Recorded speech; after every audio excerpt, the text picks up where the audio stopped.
반갑습니다. 오늘도 예배하러 나오신 여러분 모두에게 하나님의 은총과 평강을 기원합니다.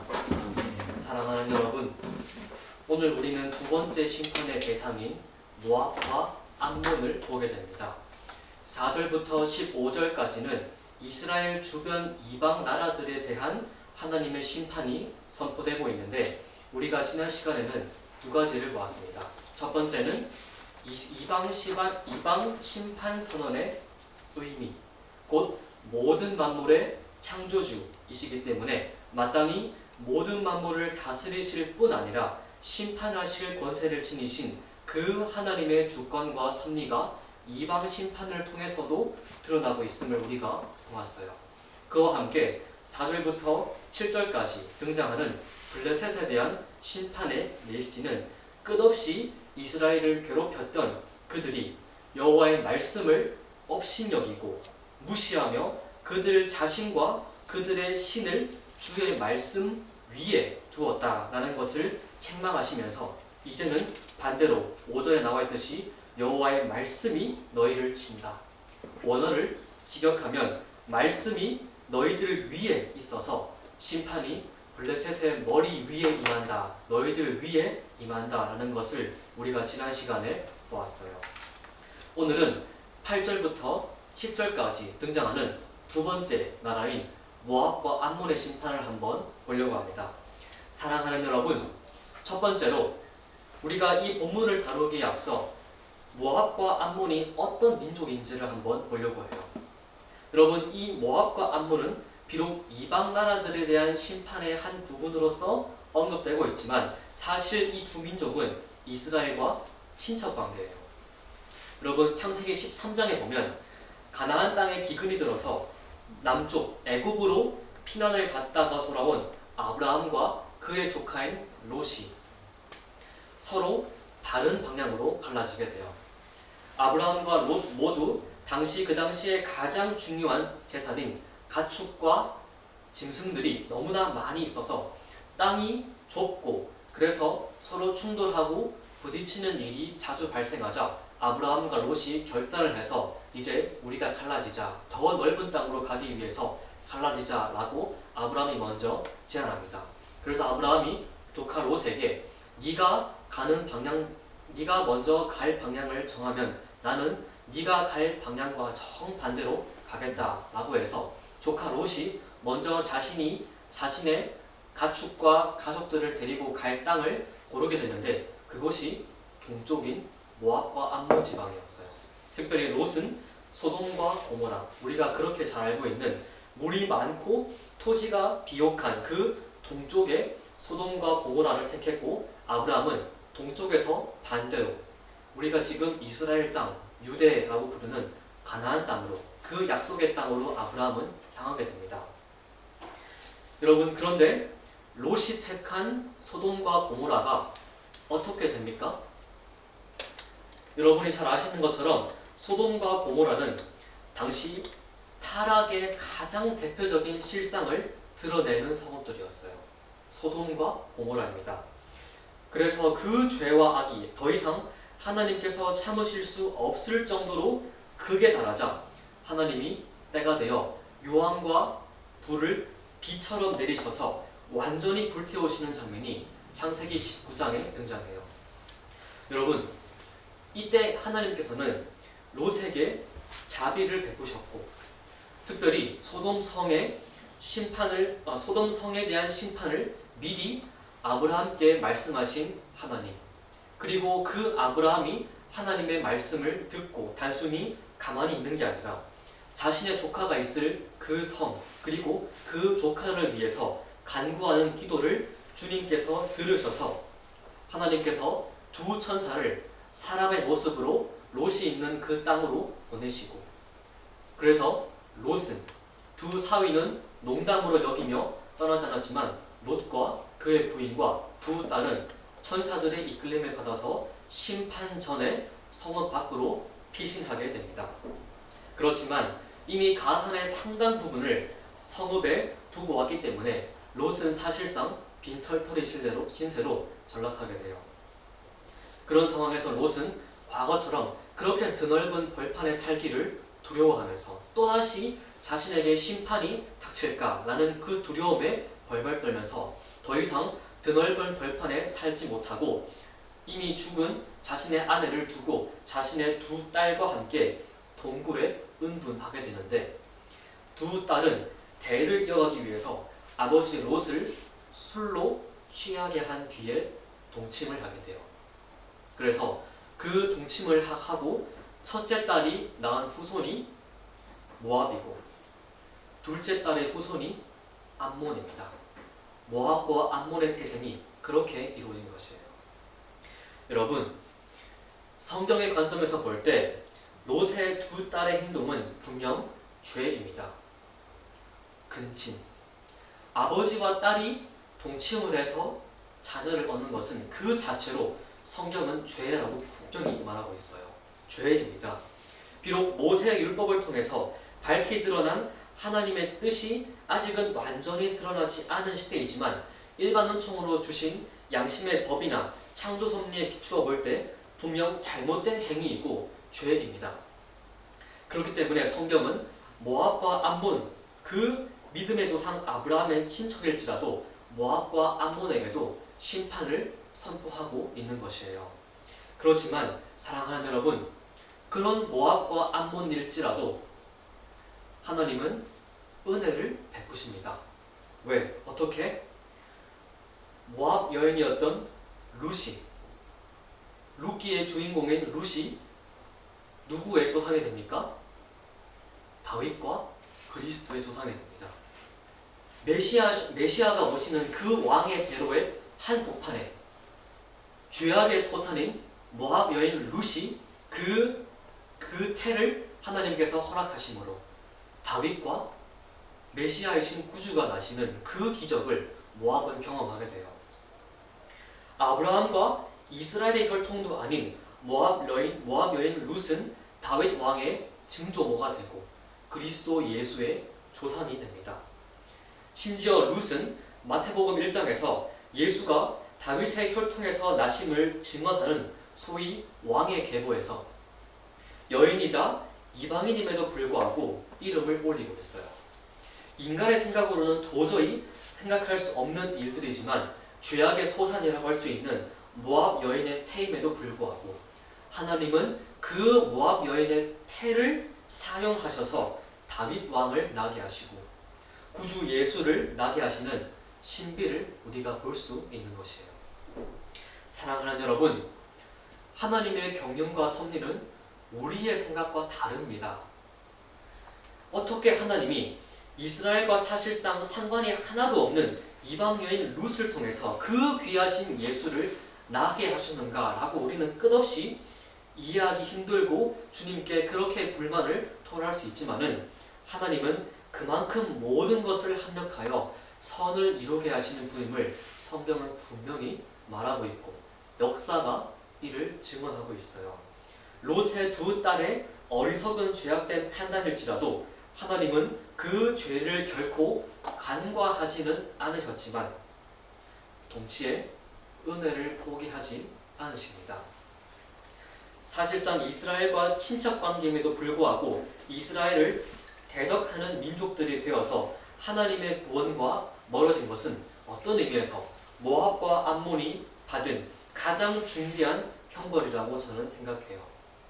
여러분, 그렇지만 그게 전부가 아니라 비록 그렇게 죄 가운데 태어난 모압과 암몬일지라도 택하신 자가 있는 것이고 구원을 베푸시는 하나님의 은혜가 그들에게도 임하고 있는 이 놀라운 장면을 우리가 성경을 통해서 볼 수 있습니다.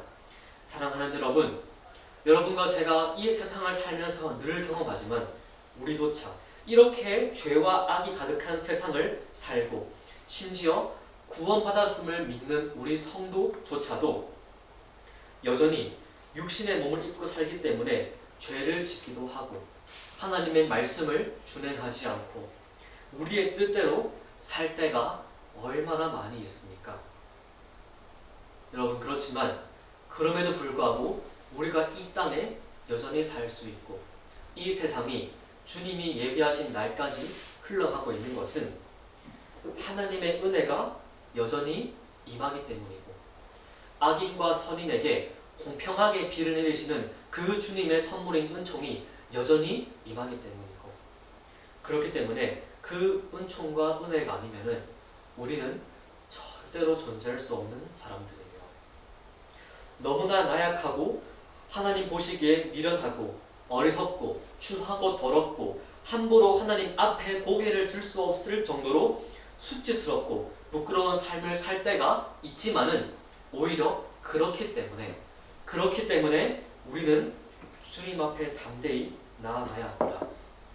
그분만이, 사람이 아니신 그분만이 우리를 받아주시고 용서하시고 진리 안에서 참 자유를 주시기 때문에 여러분, 저는 교회사와 교리를 공부하고 있는데 이렇게 공부를 하면서 우리와 정통 개신교와는 다른 구원론, 인간은 전적 부패한 것이 아니기 때문에 인간의 행위가 구원의 자격이 될 수 있고 공로가 된다라고 말하는 무리를 볼 때마다 어떤 의미에서 그 공로의 기여도를 수치로 표현할 때 100%이든 1%이든 0.1%이든 아무 상관없이 부정적인 의미에서 참 대단하다 이런 생각을 정말 많이 하게 돼요. 도대체 무슨 자신감일까? 도대체 인간 안에 무슨 선이 있다고? 무슨 자격이 된다고 인간의 그 얄팍하고도 더러운 누더기 같은 그 공로를 말로 형용할 수 없이 지극히 거룩하고 성결하신 하나님 앞에 구원의 값으로 당당히 지불할 수 있다고 생각하는 것일까? 저는 참 대단하다 이런 생각을 정말 많이 하게 돼요. 하나님이신 예수는 당신의 죽음과 그 뜨겁고 붉은 피로 구원을 이루셨는데 인간의 행위 따위가 그의 피를 능가한다고 여기는 것인지 자신이 어떤 존재인지 제대로 알기나 하고 그런 구원론을 말하는 것인지 정말 이해가 안 돼요. 참 대단하다. 무슨 자신감일까 도대체. 사랑하는 여러분, 그래서 오직 은혜인 것이에요. 종교개혁은 다른 것이 아니라 여기에서 출발한 것이에요. 교회를 개혁한다. 물론 맞는 말이지만은 구원에 대한 성경이 말하는 정의, 은혜가 아니고서는 불가능한 그 구원의 문을 다시 보수하고 열어젖힌 것, 이것이 우리가 500년 전 받고 있는 종교개혁의 가장 강력한 유산이에요. 여러분과 저의 됨됨이나 자격이 아니라 하나님으로부터 시작된 영원한 언약과 유일한 중보자이신 예수가 구원의 유일한 근거이시고 우리 안에 거하시는 성령께서 비록 우리가 죄로 넘어질지언정 다시 회복시키시고 거룩을 향한 여정을 앞서 이끌어 가시기 때문에 우리가 사는 것이에요. 여러분, 베드로를 보십시오. 베드로, 예수께서 뽑고 뽑은 제자인 그 베드로, 으뜸이라는 그 베드로도 호기롭게 십자가의 길을 가시는 주님께 자신은 절대로 배신하지 않고 예수와 함께 죽겠노라 라고 다짐했고 예수님께 그렇게 당당하게 말했지만은 참 놀랍게도 정작 그분을 모른다고 완전수인 3번씩이나 부인했어요. 3번씩. 모른다. 뽑고 뽑은 제자라도 그분이 육신으로 계실 때 친히 부르시고 대면하신 그런 제자일지라도 그 모양인데 우리야 더 이상 말해 무엇하겠어요. 그렇지만 사랑하는 여러분, 꼭 기억하십시오. 하나님은 절대로 우리를 포기하지 않으세요. 그런 인간이기 때문에 더욱더 하나님은 포기하지 않으시는 것이에요. 매주 이렇게 예배를 드리면서 말씀 앞에 서서 가슴을 때리며 울고 이번 한 주는 다르게 살아야지라고 수없이 끝없이 다짐해도 넘어지는 여러분과 저를 하나님은 절대로 포기하지 않으세요. 그런 베드로도 결국은 다시 주님이 초청하시는 은혜의 식탁으로 부름받은 것처럼 우리 또한 끝없이 주님이 손길을 내미시면서 나에게 오라. 그렇기 때문에 나에게 와야 한다. 이렇게 부르시는 것이 이 예배의 자리이고 여러분이 삶의 자리에서 경험하는 주님과의 교제 시간인 것이에요. 세상은 흠이 없고 완벽한 사람을 자꾸 원하고 남들보다 나은 이력, 스펙, 배경, 능력을 가진 사람을 원하기 때문에 이렇게 치열한 경쟁의 세계 속에 사람들을 극단적으로 지치고 낙심하게 만들지만 복음과 기독교는 그렇게 말하지 않습니다. 모든 사람이 구원에 관해 전적으로 무능하기 때문에, 전적으로 부패했기 때문에 주께 나아가야 하고, 그렇게 구원을 얻었음에도 여전히 죄와 허물이 가득한 여러분과 저를 바라보시면서 또다시 주저하지 않고 주께 나아가는 담력과 은혜 안에서의 용기를 우리에게 허락하시고 있는 것이에요. 주님이 오래 참으시기 때문에. 성경은 그분의 성품을 말할 때 자주 노하기를 더디하신다 이렇게 말씀하시는데, 우리를 보시면서 이 정도면 이제 포기하셔도 괜찮을 것 같은데, 주님은 절대로 당신의 자녀를 포기하지 않습니다. 성화를 여러 가지 의미로 정의할 수 있겠지만은 저는 그 중에 하나로 그분의 마음을 알고 깨달아가는 것, 이렇게 정의하고 싶어요. 그분의 마음을 알고 깨닫고 그렇게 닮아가는 것. 이렇게 불량품 같은 우리를 대하시면서 그 성품을 발휘하시는 하나님의 그 지극함을 깨달아 나도 그렇게 사는 것. 그분이 오래 참으시기 때문에 가끔 사람들을 보면서 한 번씩은 부하가 침이지만 주님이 나를 바라보시면서도 그런 마음이시겠구나 라고 하면서 내가 다른 사람을 대할 때 느끼는 그 분노와 부하를 하나님께서 나를 바라보시면서도 그런 마음이시겠구나. 그럼에도 나를 은혜로 대하시는구나. 그래서 나도 그렇게 살아가는 것. 다른 사람들과의 관계 속에서 그렇게 오래 참고 용납하고 용서하는 것. 이것이 성화의 한 부분이라고 저는 생각해요. 인정하면서 겸허히 인내하는 것. 저는 여러분과 제가 일평생 이러한 마음을 가지고 살기를 기원합니다. 영원한 은혜의 채무자로서 도저히 갚을 수 없는 은총에 대한 바른 인식을 가지고 짧은 나그네 길 인생이지만 시편 116편에서 시인이 내게 주신 모든 은혜를 내가 무엇으로 갚을꼬, 이런 마음을 가지고 이런 10년의 간절함을 가지고 은혜가 만들어내는 참된 겸손과 인격적인 생명의 반응과 열매가 풍성하게 넘치는 여러분의 삶, 그리고 오늘의 예배가 되기를 기원합니다. 사랑하는 여러분, 두 번째로, 그럼에도 불구하고 모압과 암몬은 이러한 하나님의 은혜를 거역하고 이스라엘을 대적하는 민족이 되었습니다. 룻이라는 탁월한 여인을 통해 다윗 왕이 태어나는 은혜를 역사 속에서 이미 경험했음에도 불구하고 그들은 중대한 죄를 두 가지나 지어요. 때가 되어 하나님께서 그들에게 심판을 선포하시는데, 여러분 8절 한번 다 같이 한번 읽어보겠습니다. 내가 모압의 비방과 암몬 자손이 조롱하는 말을 들었나니 그들이 내 백성을 비방하고 자기들의 경계에 대하여 교만하였습니다. 여러분, 하나님이 그들의 죄를 두 가지로 요약하고 있어요. 두 가지. 내 백성이라 일컬음을 받는 이스라엘을 비방한 것, 첫 번째. 그리고 교만한 것, 두 번째. 요 두 가지 죄를 말씀하세요. 여러분, 중간에 보면 자기들의 경계에 대하여 교만했다라는 것은 모압과 암몬이 끊임없이 국경을 넘어서 이스라엘을 침범하고 심지어 노략하고 약탈하고 그들의 생명을 빼앗은 무수한 그 끈질긴 역사를 말하고 있어요. 여러분, 10절에서도 다시 이 두 가지 죄가 반복해서 나오고 있는데, 10절에 보면은 그들이 이런 일을 당할 것은 그들이 만군의 여호와의 백성을 회방하고 교만하여졌습니다. 회방과 교만, 다시 이 두 가지 죄가 8절에 이어서 10절에서도 반복되고 있어요. 여러분, 그래서 이들이 받게 될 형벌을 어떻게 표현하고 있습니까? 여러분, 9절 다 같이 한번 읽어볼까요?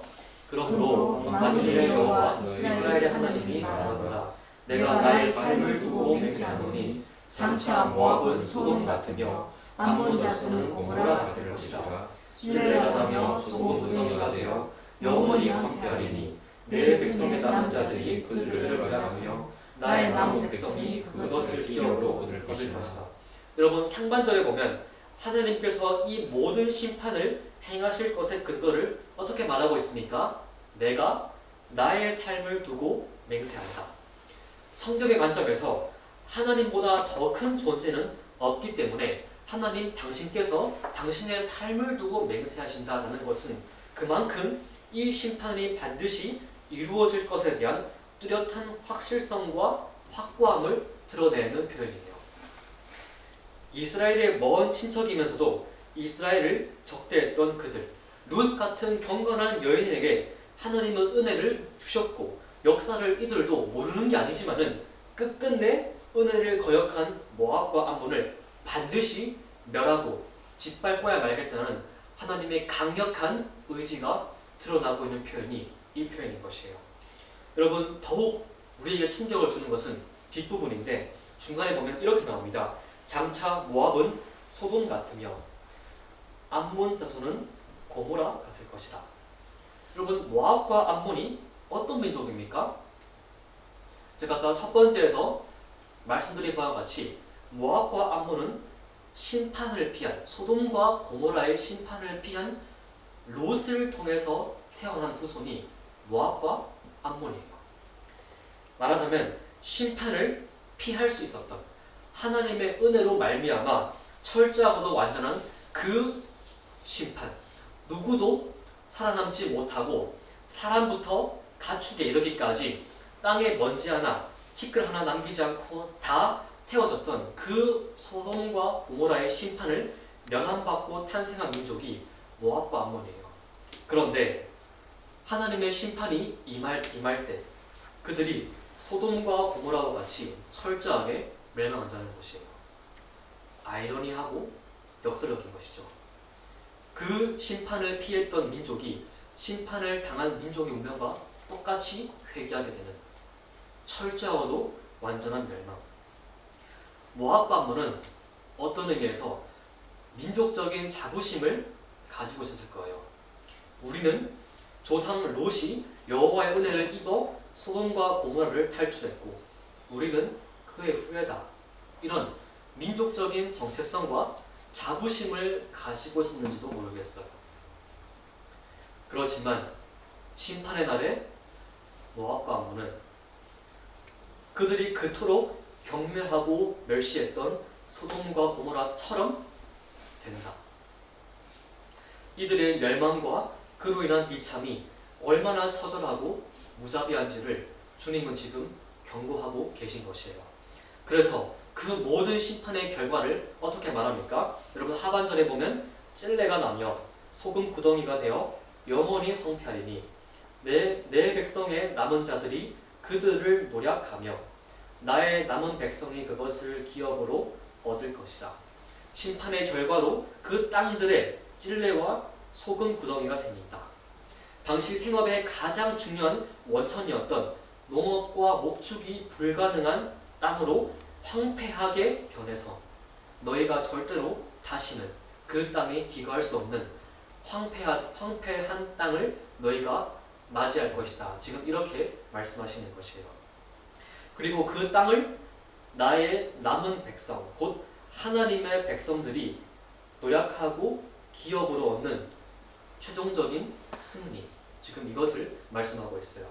여러분 실제로 역사를 보면 주전 586년경에 남왕국 유다가 바빌론에게 멸망하고 난 이후에 약 4년 정도가 지난 582년경에 모압과 암몬은 바벨론의 느부갓네살 왕에 의해 완전하게 짓밟히게 돼요.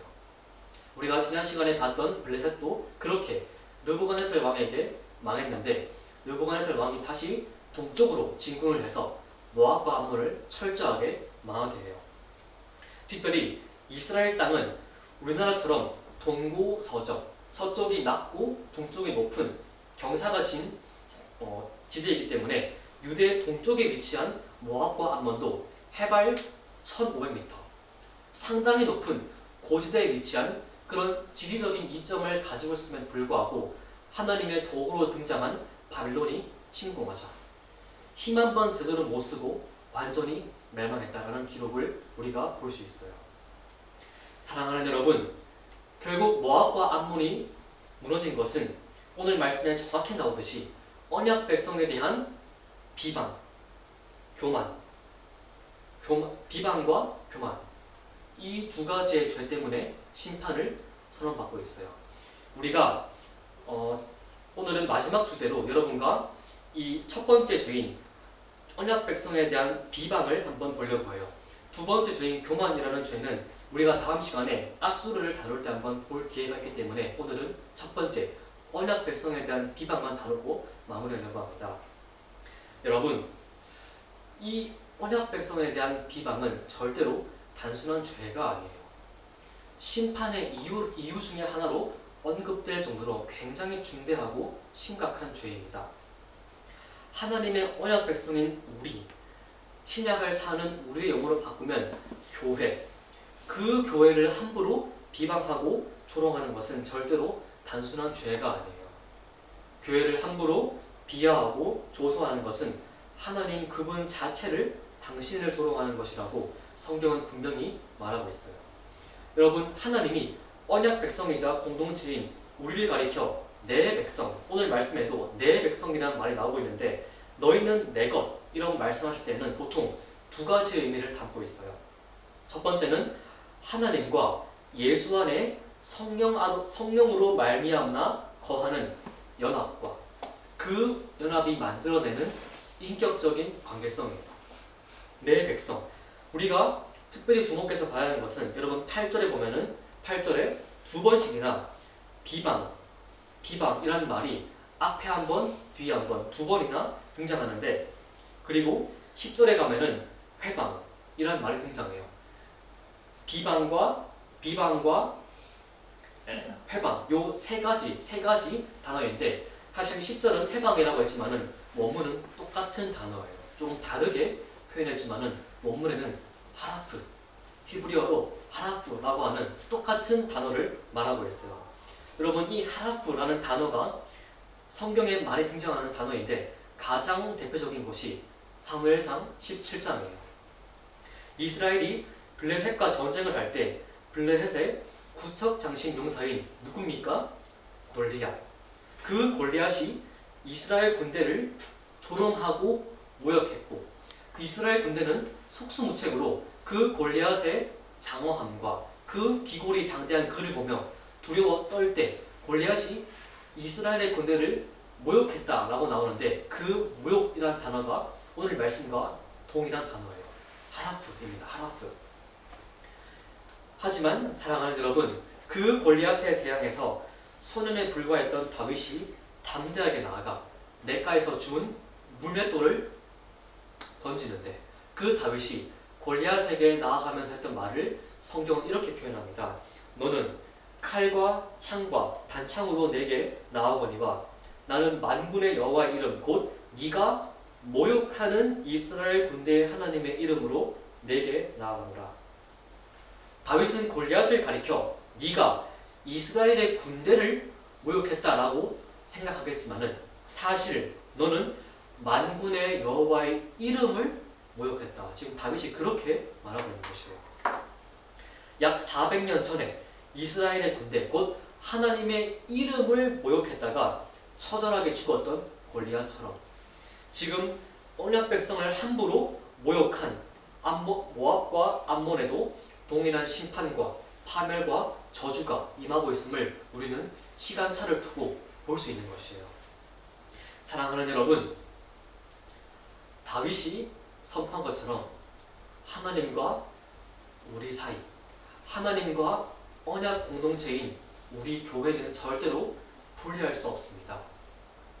우리는 분명 하나님의 피조물이고 그분의 자녀인 것은 분명하지만 성경은 단순히 하나님과 언약 백성 사이를 분리하는, 말하자면 느슨한 연합을 말하는 것이 아니라 실제적이고 유기적이며 강력한 연합을 말하고 있어요. 오늘 말씀에서도 언약 백성이 어디에 속했고 누구의 소유인지를 명확히 드러내는 표현들이 여러 군데 지금 등장하고 있어요. 여러분 성경을 보면 8절에 내 백성이란 말이 등장하고 9절에도 내 백성에 남은 자들, 나의 남은 백성이라고 말하고 10절에서도 만군의 여호와의 백성이라고 표현했어요. 표현이 약간씩은 다르지만은 백성이라는 말 앞에 내, 나의, my people, 만군의 여호와의 라는 소유를 나타내는 표현들을 반복해서 지금 사용하고 있어요. 여러분 사도행전에서도 교회를 핍박하는 사울, 바울이 되기 전에 그 사울이 교회를 핍박할 때 주님의 사울에게 말씀하시기를 나는 네가 박해하는 예수다 이렇게 말씀하셨어요. 분명히 사울이 박해한 건 주님, 육신을 지니신 주님이 아니라 교회예요. 교회. 사울은 교회를 박해한 것인데 예수님은 사울에게 말씀하시기를 네가 나를 핍박했다. 나를 박해했다. 이렇게 말씀하세요.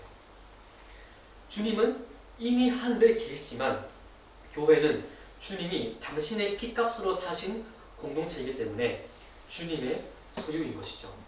우리가 단순히 구원만 받고 이 땅에서 던져진 그런 단독자, 독립자 같은 존재가 아니라 수동적인 존재가 아니라 구약 이스라엘처럼 은혜로 택함을 받아 거룩함을 이뤄가는 모든 구원의 서정에서 단 한순간도 빠짐없이 그분의 것이고 그분의 백성임을 성경은 반복해서 지금 우리에게 말하고 있는 것이에요. 여러분 스가랴 2장 8절에 보면은 이런 말씀이 나옵니다. 만군의 여호와께서 이같이 말씀하시되 영광을 위하여 나를 너희를 노력한 나라로 보내셨나니 너희를 범하는 자는 그의 눈동자를 범하는 것이라. 여러분 이방 나라로부터 노략질을 당한 것은 이스라엘인데 이방으로부터 핍박을 받는 건 이스라엘이고 사람들인데 성경은 이 사건 자체를 하나님의 눈동자를 범하는 것이다 라고 규정하고 있다는 것이에요. 언약 백성을 하나님의 눈동자라고 표현하는 건 신명기와 시편에도 동일하게 등장하는 단어인데 영으로 계신 하나님이시기에 형상은 없으시지만 그분을 우리 인간처럼 묘사한 조금 어려운 말로 신인 동명론적 표현이에요. 그렇게 하나님을 사람과 같은 존재로 상정했을 때 언약 백성에게 해를 가하는 것은 동시에 그분의 눈동자를 범하는 것이라고 성경은 말하고 있어요. 다른 어떤 신체 부위도 아니고 가장 중요한 부위인 눈을 범했다, 눈을 해했다라는 말 자체가 하나님께서 언약 백성과 교회를 얼마나 존귀하게 여기시는지를 우리가 알 수 있는 대목인 것이죠. 그렇기 때문에 사랑하는 여러분, 비록 우리가 심판을 받는 순간조차도 하나님은 당신이 우리의 고난과 심판과는 아무런 상관도 없으시다는 듯이 마치 팔짱을 딱 끼고 수수방관하시면서 참 너희들 참 꼴 좋다 이렇게 말씀하시는 것이 아니라 그분은 우리의 고통을 다 아시고 심지어 우리가 고통을 느끼는 것 이상으로 우리의 고통보다 더 아파하시고 고통스러워하시고 슬퍼하시는 모습을 우리는 성경에서 볼 수 있어요. 여러분 요한복음 11장에 보면 예수께서 사랑하신 제자 중에 하나였던 마리아와 마르다 자매의 오라비였던 나사로의 죽음이 등장해요. 그때 마르다와 마리아가 울면서 예수님을 찾아와서 당신께서 우리와 함께 있었더라면 우리 오라비 나사로가 절대로 죽지 않았을 것입니다 라고 예수님을 붙잡고 울면서 한탄하는 모습을 우리가 볼 수 있어요. 그때 예수님은 사실 그 이유가 어떻게 될지를 다 아시기 때문에 그분은 하나님이시기에 다 알고 있어요. 사실은 그분이 그의 거룩한 신성으로 죽은 나사로를 다시 부활시킴으로 살리심으로 당신이 부활의 영광을 가지고 오신 구주라는 것을 드러내실 결정적인 사건 중에 하나이기 때문에 사실 예수님은 어떤 의미에서 마르다와 마리아가 오시는 것을 보시면서 빨리 울음을 그치고 내가 너희에게 행할 것을 그냥 보기만 해라. 좀 그만 좀 울어라. 이렇게 매몰차게 말씀할 수도 사실 있어요. 매몰차게, 가혹하게. 그런데 여러분, 예수님의 반응을 요한은 이렇게 기록합니다. 심령의 비통이 여기시고 불쌍히 여기사 예수께서 눈물을 흘리시더라. 예수님이 우셨다. 예수님이 우셨다는 표현은 성경에 많이 등장하는 표현이 아니에요. 근데 예수님은 이 사건을 통해서 우셨다. 요한은 그렇게 예수님의 모습을 묘사했어요. 사랑하는 여러분, 저는 이 본문을 읽을 때마다 얼마나 큰 위로를 받는지 몰라요. 이런 분이시구나. 이분이 나의 왕이시구나. 우리의 마음을 그 누구보다, 사람보다 훨씬, 아니 사람과 비교할 수 없을 만큼 더 완벽하게 헤아리시고 공감하시고 우리의 슬픔을 함께 하시는 분이 바로 이분이시고 나의 왕이시구나. 한평생 죄의 노예로 매어 살면서 죽음을 맛보는 우리를 보시면서 그분은 너희가 죄에 합당한 형벌을 치르는 것이다 라고 그렇게 나리선 말씀을 하시는 것이 아니라 참으로 불쌍히 여기시면서 눈물을 쏟으시면서 그렇게 우리 위하여 죄의 어린 양으로서 십자가 지셨구나. 억지로 지신 게 아니라 그렇게 불쌍히 여기시고 그렇게 우리를 자비와 그렇게 사랑의 눈으로 바라보시는 그분께서 담대하게 십자가 지신 거구나. 그런 생각할 때마다 참 큰 위로를 받게 되는 것 같아요. 내 백성이라고 부르시는 것이 이런 것이구나. 단순히 구원의 서정에서 양자됨 한 부분을 차지하는 양자됨이라는 교리 자체가 단순히 무의미한 신학적인 사변이나 신학적인 교리나 개념에 그치는 것이 아니라 그 당시 로마의 메마른 법률적 용어에 그치는 것이 아니라 실질적이고 그 이상의 가치가 담겨있고 하나님의 사랑과 구주의 풍성한 자비가 녹아있는 단어구나. 교리는 메마른 용어가 아니라 우리의 삶에 실제적으로 다가오는 사랑의 고백이구나. 그런 생각을 정말로 많이 하게 돼요. 성부 하나님과 성자 예수님이 보내신 성령을 통해서 우리가 삼위 하나님 안에 거하고 연합되어 있는 것, 이것이 내 백성이라는 말의 첫 번째 의미예요. 여러분, 두 번째로 마지막으로 두 번째 의미는 주님의 머리됨입니다. 주님의 머리됨. 하나님께서 언약 백성과 성도를 내 것이라고 말씀하시는 것은 절대로 단순한 소유의 의미가 아니에요. 그저 만물의 주인이신 하나님이 소유하고 계신 피조물 중에 하나, 이런 의미가 절대로 아닙니다. 에베소서에서 바울은 그리스도를 교회의 머리로, 동시에 교회는 그리스도의 몸이라고 말했어요.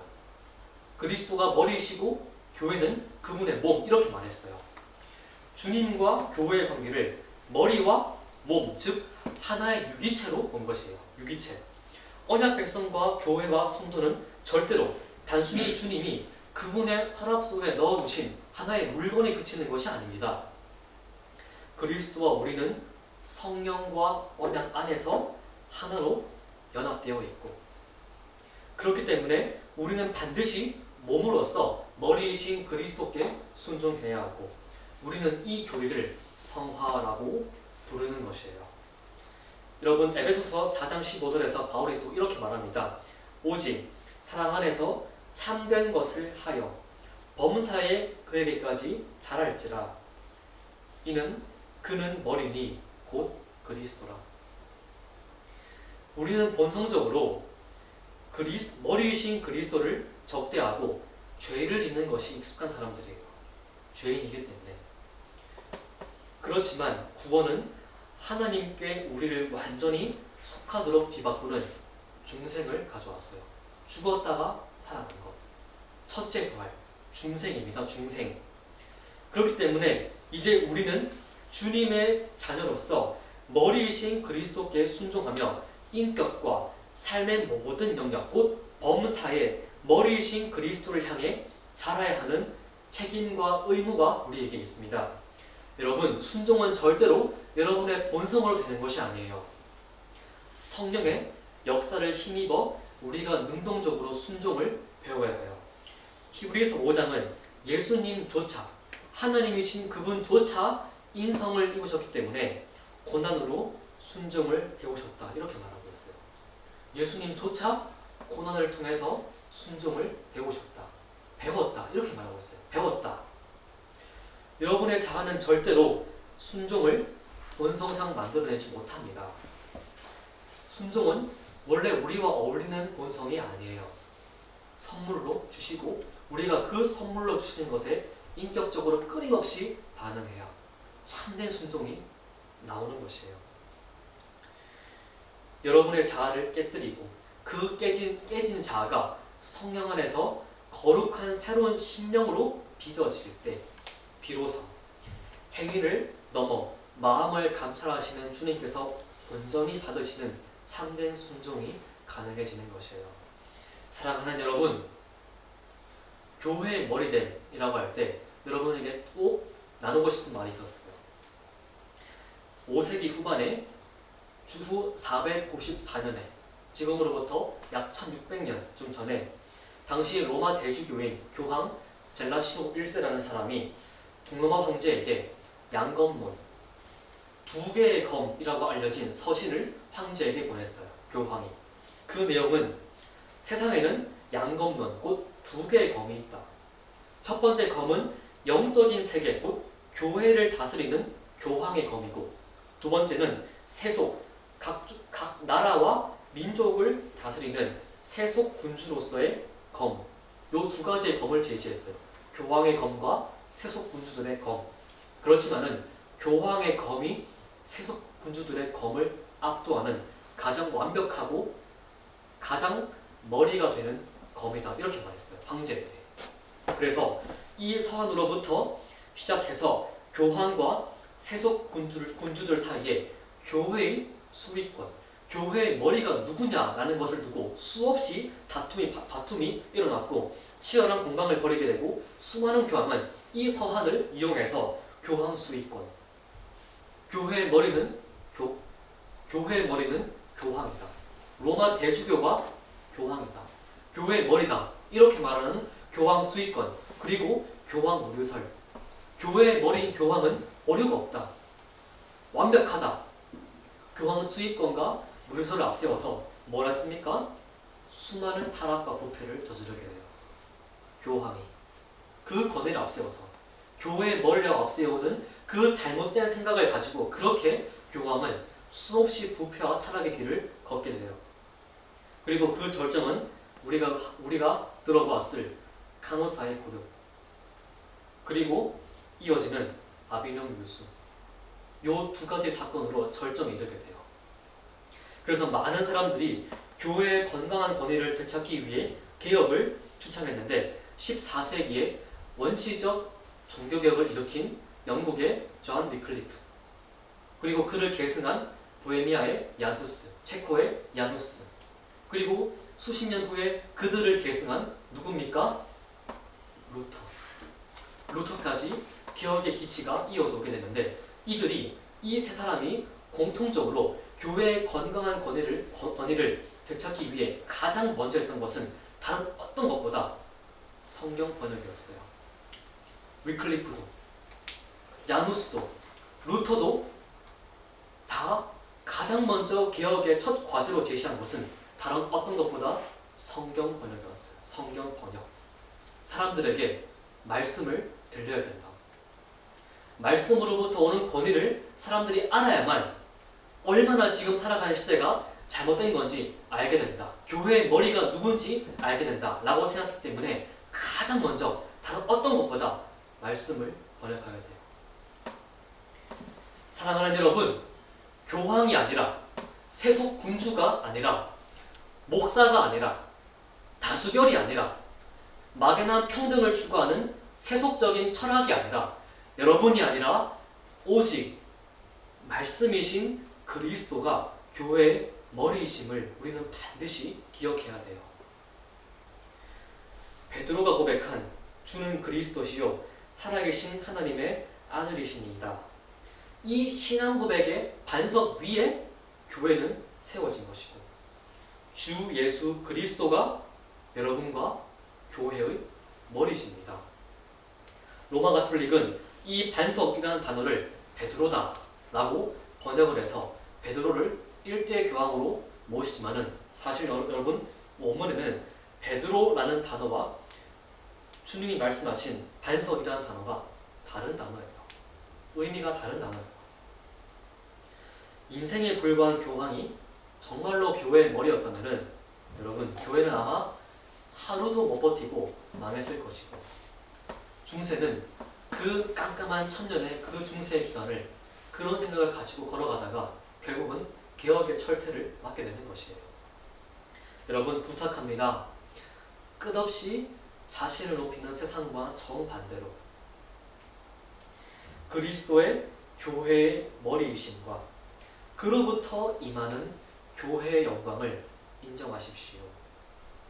이 진리를 여러분이 겸허히 인정하며 순종으로 신앙의 대로를 행진함으로 요동할 수 없는 참된 반석이신 그리스도 위에서 신앙의 풍성한 열매를 맺는 여러분과 제가 되기를 간절히 기원합니다. 기도하겠습니다. 오 거룩하신 하나님 아버지, 이 시대를 살아가는 우리에게 가장 필요한 것은 어떤 것보다 다시 우리의 왕이 누구신지를 기억하는 것, 끝없이 제 길로 가는 우리를 책망하시고 우리를 바른 길로 인도하시는 그 하나님의 계심과 그분의 지극한 사랑을 깨달아 아는 것을 이 시대가 가장 요구하고 있습니다. 주여 바라옵기는 우리가 이 권위를 그리스도의 머리이심을 겸허히 인정하게 하여 주옵시고 그래서 우리의 삶 속에서 그분이 원하시는 삶 살아가면서 하나님이 허락하시는 풍성한 열매와 인격적인 반응을 통해서 하나님의 아들, 딸로서의 그 열매를 풍성히 드러내며 살아가는 우리 모두가 되게 하여 주옵시고 조국의 모든 교회가 그렇게 교회의 머리가 구주이심을 인정하며 하나님의 통치를 겸허히 인정하는 모든 교회가 될 수 있도록 인도하여 주옵소서. 구주 예수님의 이름으로 기도하옵나이다. 아멘.